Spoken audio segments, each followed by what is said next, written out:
Je t'interromps Nico, étant donné que priorité au direct et priorité au cyclisme, nous allons avoir dans quelques secondes Laurent Jalabert, le sélectionneur de l'équipe de France de cyclisme sur route, qui est en direct de Mendrisio. Dans quelques instants, dès qu'Emeric l'aura calé donc sur son petit moniteur, on va pouvoir un petit peu parler lui des ambitions françaises et puis prendre les toutes dernières nouvelles de son groupe. Six coureurs sont engagés avec cette équipe de France. J'attends le feu vert et puis on va pouvoir se rinquiller. Oui, mais on attend surtout que Laurent Jalabert puisse nous aiguiller un petit peu sur la forme de l'équipe de France, sur la forme de ces coureurs qui ont fait de beaux résultats cette année, hein, qu'on n'a pas à se plaindre vraiment, ces coureurs qu'on a pu voir à l'épreuve. Ouais. Laurent Jalabert est avec nous. Laurent, est-ce que vous m'entendez ? Merci d'être avec nous sur Radio Occitanie. La première question que j'ai envie de vous poser, c'est quelles sont les dernières nouvelles concernant les coureurs français ? Est-ce qu'il y a eu du nouveau aujourd'hui, j'ai envie de dire ? Non, les nouvelles sont bonnes. Les coureurs sont détendus. Ils ont fait un gros travail dans les semaines qui ont précédé ce championnat du monde. Encore mercredi, on a fait une grande sortie de plus de 7 heures. Dans la bonne humeur, avec l'envie de bien faire dimanche. Et donc voilà, maintenant on est... Je dirais dans un bon état d'esprit, on sait pas encore 48 heures pour récupérer, un petit peu moins maintenant, mais voilà, donc il faut profiter du temps aussi qui est à notre disposition pour récupérer des efforts qui ont été consentis jusque-là. Tout cela a été voulu et l'objectif est d'être à notre meilleur niveau dimanche. Et je les sens bien, je les sens sereins, détendus et surtout très motivés. Voilà, donc ce soir, le sélectionneur est content de la semaine, il a pu mettre en place tout ce qu'il voulait. Moi, je souhaitais que ça se passe comme ça, et pour l'instant, je suis content, effectivement, de la façon dont ça s'est déroulé. Je sens qu'il y a une ambiance positive, qu'il y a un bon esprit de groupe, et ça me semble capital avant d'aborder un événement comme celui-là. J'ai pu aussi remarquer que la forme des coureurs était bonne. Maintenant, il ne faut pas oublier qu'il y a des concurrents en face qui ont aussi le même objectif, qu'il y a des nations qui sont fort bien représentées. On est 6 au départ, les grandes nations seront 9. Donc on va rester quand même humble, et même si on sait qu'on a fait ce qu'il fallait à l'entraînement, eh bien on va essayer de faire une course juste pour être en finale. Voilà, concernant la course, avec nos spécialistes cyclisme, on se demandait un petit peu comment vous voyez un petit peu les choses. C'est vrai qu'on d'habitude on essaye de se donner un petit peu un leader, et là on a du mal sur Radio Occitanie à trouver le leader. J'ai l'impression que vous attendez un petit peu de voir la course pour décider pendant la course qui sera le plus en jambes. Est-ce que c'est un petit peu ça, ou est-ce que je me trompe, Laurent ? C'est pas tellement comme ça que je le vois. Moi j'ai un leader, c'est le maillot tricolore. Donc ce qui m'intéresse dimanche, c'est d'avoir un maillot tricolore devant dans le final.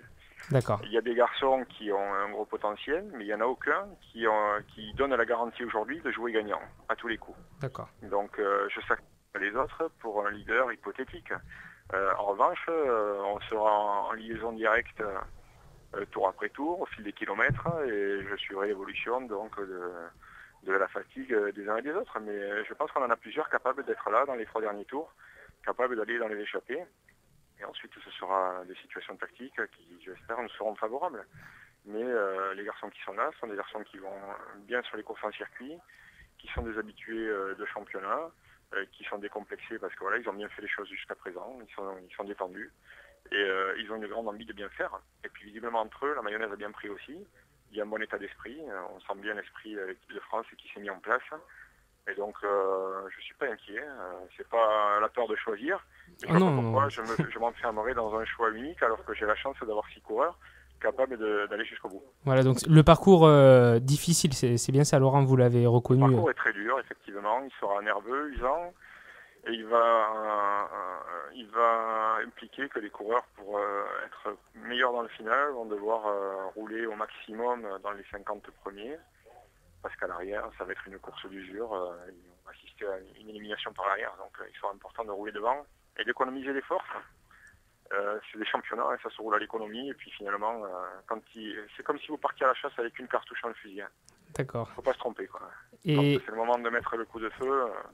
Il faut que ce soit le bon. Concernant les têtes d'affiche, il y a certains coureurs dont vous attendez un peu plus que d'autres, que vous allez suivre davantage dans les autres équipes ? Bon, les nations favorites, on les connaît, c'est l'Espagne, l'Italie, avec Cunego, l'Espagne avec Valverde. Mais bon, voilà, c'est des nations qui ont qui ont l'habitude de bien manœuvrer dans les championnats, qui ont eu le succès ces dernières années, qui sont à 9 au départ contre 6 pour la France. Et puis il y a quelques individualités, avec des garçons qui sont en forme en fin de saison, comme c'est Lara. Le petit Bossenhagen peut-être aussi. Bossenhagen, absolument. Kolobnev, dont il faut toujours se méfier dans un championnat du monde. Et puis d'autres, mais voilà, donc on essaiera d'être attentif à tout ça. Mais bon, notre rôle, c'est quand même pas de durcir la course. On va essayer simplement d'être au niveau des meilleurs. Et ensuite, j'espère qu'il y aura une course tactique en le final et qu'on saura être plus malin que les autres. Philippe, avant de laisser Laurent, parce qu'on le sait très effectivement, une dernière question. Est-ce qu'à 6 coureurs, on a une tactique un petit peu différente? C'est-à-dire, est-ce qu'on laisse moins partir des gars qui veulent partir très tôt le matin pour se montrer, par exemple, pour montrer le maillot d'équipe de France, et vous allez plutôt préférer que les coureurs fassent une course d'équipe jusqu'au, par exemple, les 50 derniers kilomètres? Je ne sais pas si c'est retransmis à la télé en direct du début jusqu'à la fin, mais vous pouvez aller manger, faire la sieste tranquillement, on arrivera à la fin. Ça, c'est une très bonne nouvelle, Gérald. À 6, on ne va pas s'amuser à jouer les francs-tireurs dans les premiers tours. Les coureurs qui vont partir de bonne heure, forcément dans le final, on les aura plus. Et un championnat du monde, il se gagne à la fin. Il se gagne rarement dans les premiers tours de course. D'accord. Et est-ce que vous pensez que vos coureurs vont essayer de se calquer un petit peu sur la course des grands favoris de ce championnat du monde, ou est-ce qu'ils vont plutôt essayer de faire leur course, eux, de leur côté? Les coureurs se connaissent, ils ont l'habitude de courir ensemble. Se calquer sur un coureur, je ne vais pas leur demander d'opérer un marquage serré sur un coureur en particulier. Parce qu'il faut aussi avoir la capacité de le suivre au moment où il attaque. Valverde qui attaque dans une côte, ça fait du bruit, ça déménage. Mais voilà, c'est des nations qu'il faut être prudent, il faut être vigilant dans le final, dans les 3 derniers tours.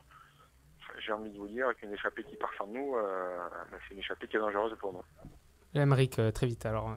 Oui, juste une petite question à propos d'un coureur qui m'a vraiment impressionné sur le contre-la-montre, qui est Cancellara. On pense que le parcours, enfin a priori à première vue le parcours lui convient pas trop, mais d'un autre côté il est dans une forme vraiment éblouissante.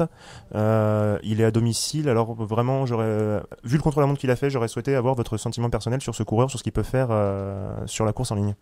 Moi je l'ai rarement vu dans une forme aussi bonne, même l'an dernier aux Jeux Olympiques où il gagne le contre-la-montre et termine 2e sur la route, il n'était pas aussi impressionnant. Le circuit ici est beaucoup plus dur qu'à Pékin, mais je le crois capable de passer les bosses. Donc on peut s'attendre effectivement à ce que les autres les remarquent aussi, et que dans le final ils essaient de le piéger. Donc c'est pour ça qu'il faudra être attentif. Pour finir, les Espagnols essaieront certainement de le piéger. Pour finir, Laurent, qu'est-ce qu'on peut vous souhaiter alors pour dimanche? Pour les ambitions, c'est difficile, ouais. Une médaille, ce serait super. Une médaille? Non, puis simplement de faire une belle course et de ne pas avoir de regrets à la sortie. Eh bien, en tout cas, un grand merci Laurent pour être venu sur Radio Occitanie, et puis vraiment on est de tout cœur derrière l'équipe de France, et merci à vous. Merci. Au revoir. Au revoir. Le sélectionneur de l'équipe de France, Laurent Jalabert, natif de Mazamet. C'est un local pour nous, c'est quelqu'un en plus qu'on aime beaucoup, Philippe. C'est quelqu'un qu'on aime beaucoup, c'est un local, ça a été un très très grand coureur, il a brillé dans le Tour, il a brillé partout, et puis en plus il est très très bon à la radio, donc voilà. Voilà, il est animateur radio pendant le Tour de France, consultant télé, triathlète, Géraldo. Il écrit de très bons bouquins également. Écrivain. Et très disponible surtout, donc c'est à souligner. Et puis écoutez-le, il nous fait des métaphores et des fusils. C'est vraiment quelqu'un d'ici et ça nous fait vraiment plaisir. On n'a pas eu le temps de tester son occitan, mais ça sera à faire dans les prochaines, les prochaines questions qu'on lui fera. Jaja, j'espère qu'on aura à loisir de le recevoir pour retracer un petit peu sa carrière. Et en tout cas, on souhaite bonne chance à tout le monde. On se retrouve lundi, on refait la course entre 17h et 18h. On se retrouve d'ici là sur le blog occitania.sport.fr, sur la Gazette Sportive. Bref, passez un beau week-end et sportez-vous bien. Au revoir à tous. Salut à tous. Mais moi je reste tranquille, va y avoir du sport. Mais moi je reste tranquille, va y avoir du sport. Mais moi je reste tranquille, faut pas que je force, que la vie soit facile. Je veux faire de l'or sans bouger mon nombril, me donner